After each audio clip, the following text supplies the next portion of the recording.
ദശകം 5 ശ്ലോകം 9.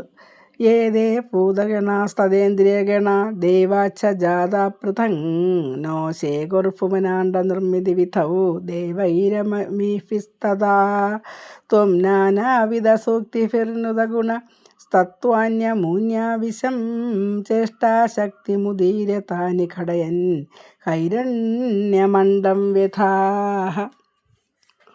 ഇതിൽ ഏതേ ഭൂതഗണാസ്തദേന്ദ്രിയഗണ, ഈ പഞ്ചഭൂതങ്ങളുടെ ഭൂതഗണം കൂട്ടവും ഇന്ദ്രിയങ്ങളുടെ ഗണങ്ങളെയും ദേവാച്ച ജാഥാ പൃഥങ് ദേവന്മാരെയും ആരും ഉണ്ടായി. പൃഥങ് നോ അവർക്കും പറ്റിയില്ല. ശേഖുർ ഭുവനാണ്ഡ നിർമ്മിതി വിധൗ ഭുവനത്തെ സൃഷ്ടിക്കുവാൻ അവർക്കും സൃഷ്ടി നടത്താൻ അവർക്കും പറ്റിയില്ല.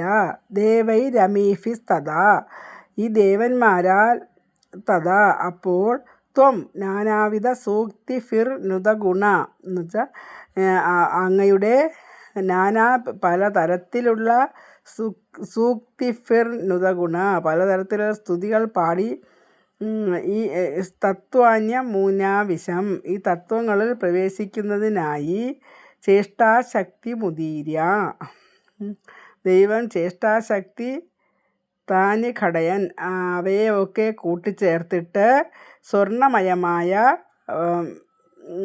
ബ്രഹ്മാണ്ഡത്തെ ഉണ്ടാക്കി. ഹൈരണ്യമണ്ഡം വ്യഥ അണ്ഡത്തെ സൃഷ്ടി നടത്താനുള്ള അണ്ഡത്തെ അതിനാണ് ബ്രഹ്മാണ്ഡത്തെ ഉണ്ടാക്കി എന്ന് വെച്ചാൽ ഇതിൽ ദൈവങ്ങളും വേറെ മറ്റ് ദേവന്മാർക്കൊന്നും സൃഷ്ടി നടത്താൻ സാധിച്ചില്ല. അപ്പോൾ ഈ ദേവന്മാരെല്ലാം കൂടെ ഭഗവാന് സ്തുതികൾ പാടി അങ്ങ്